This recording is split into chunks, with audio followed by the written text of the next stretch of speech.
Hello, I'm Andrea, an official SAT tutor at MMT Prep, and in this video, I will be reviewing the answers for the fourth reading passage of the first official SAT practice test. As you can see, this is a history passage. These are usually the hardest and the slowest, so you want to save them for the very end of your reading section. Do not do them at the beginning, do not waste time on them or stress on them until you have finished everything else.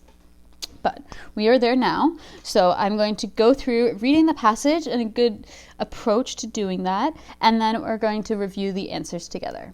So I'm going to start by looking at the blurb.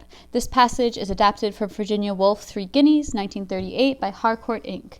Here, Woolf considers the situation of women in English society. Okay, so I get the author, Virginia Woolf, and what it's about, the situation of women in English society. I don't know her thesis. I would guess feminism, but I'm not positive yet, and I'm going to now look for that. So I'm not really going to read everything yet. I'm just going to be hunting for that thesis. The first place I will look is the very first sentence. Close at hand is a bridge over the River Thames, an admirable vantage ground for us to make a survey. So it introduces us to a scene, but I don't have her claim yet. I'm looking for a main claim. So now I'm going to actually read the last sentence of the introduction. Now we are here to consider facts. Now we must fix our eyes upon the procession of the sons of educated men. Okay, so I get what we are looking at, what we are considering, the procession of the sons of educated men. I am not sure of her opinion about it. So I want to try and find that. I'm going to look for it in the other place I can often find a thesis, which is towards the end. Usually this will be the beginning and the end of the last paragraph, but as you can see, this is all one mega paragraph. So I'm just going to use the last couple sentences, starting from 80. What are these professions and why should we make money out of them? Where, in short, is it leading us? The procession of the sons of educated men. Okay, so that sounds like a central question that she is asking. It's not exactly her opinion, but from it I can see kind of doubting of this procession and following these sons, right? And the we here would go back from the blurb to the woman, right? So woman, question mark, X, procession. These kind of notes to someone else might make no sense, but to me they make perfect sense, right? Which is what you want your notes to do. They can look really messy, but you want to make sure that you will understand them. And you want to make sure, especially for the historic ones, that you have good notes so you don't have to go back and read the sentences and just read what you've written down yourself. Way, way, way, way easier.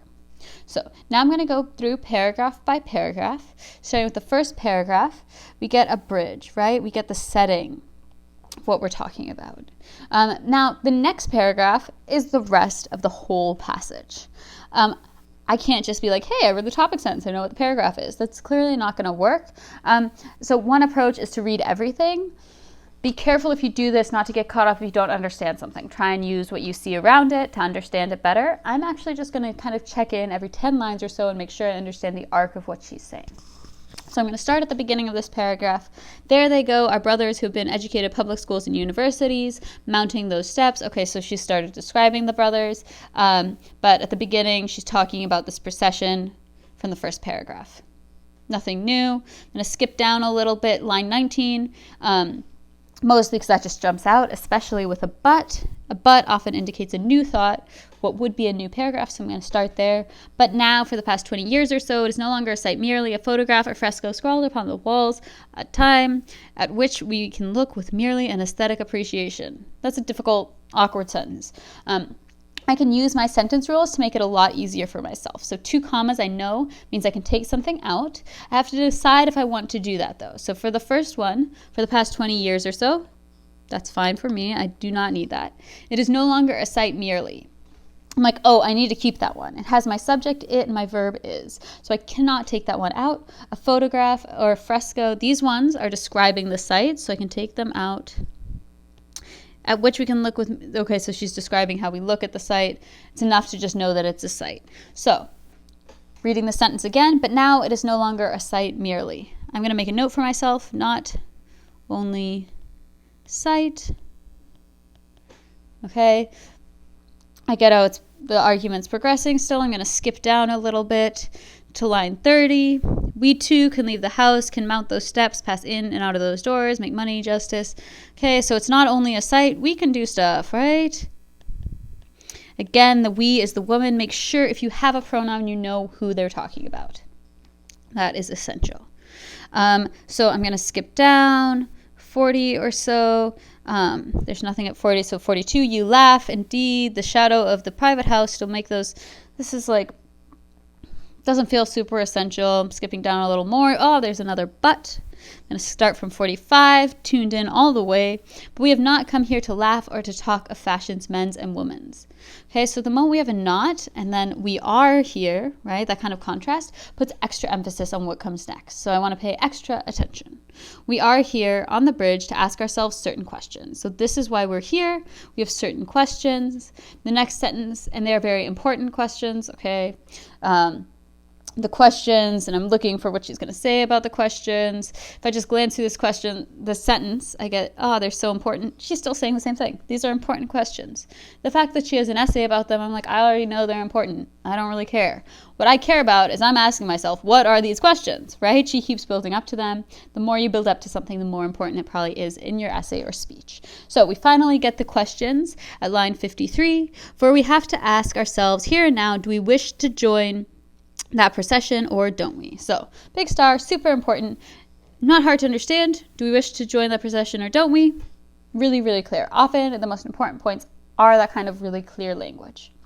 On what term shall we join that procession? Above all, where is it leading us? The procession of educated men. So that's actually like a repeated question, the final question that I already know from looking for my thesis. So I understand what's going on. I can glance at the next sentence. The moment is short. Okay, so we really have to ask ourselves this. Skip down to 65-ish. It's the middle of a sentence, so I'm going to go up. 63. As you know from your own experience, and there are facts that prove it, the daughters of educated men have always done their thinking from hand to mouth, not under green lamps at study tables in the cloisters of secluded colleges. Okay, so we have a new group of people we're talking about, the daughters of educated men. I'm not sure what she's saying though, so I'm going to read another sentence to kind of get a better feel. And that's something you always want to do when skimming. If you don't understand, give yourself a little more information to understand it better. So they have thought while they stirred the pot, while they rocked the cradle. Okay, so the woman think at home makes more sense to me with those examples than the sentence before. Now I can skip down again. Let us think, let us think. I'm just glancing through these sentences. She keeps repeating that. Let us never cease from thinking. Okay, so it's like we must think. And then because I know the final question, I know what we must think, right? We must ask ourselves these questions. Where is this procession leading us? Do we want to join it? And so the more you can fill in the author's logic, the better. So I feel like I have a good idea of the arc of this essay. I'm going to review it for myself before even looking at the questions. So the thesis is that main question, where in short is it leading us, the procession of the sons of educated men? Do we want to join this procession? Do we want to get all of these opportunities? Is it really helping us as women? Okay, the first paragraph is introducing the idea of the bridge. We're watching these sons of educated men. The second paragraph is clarifying that now it's not only a site, we're actually joining those sons. We can too. And then we jump down. We have to ask ourselves important questions. And the question is, do we wish to join the procession or not? The moment's short. We don't have a lot of time. This is like a critical moment. And normally women think at home. And now we must really think about if we want to join the procession or not. So I have that really clear arc in my head. I'm now ready to move on to my question.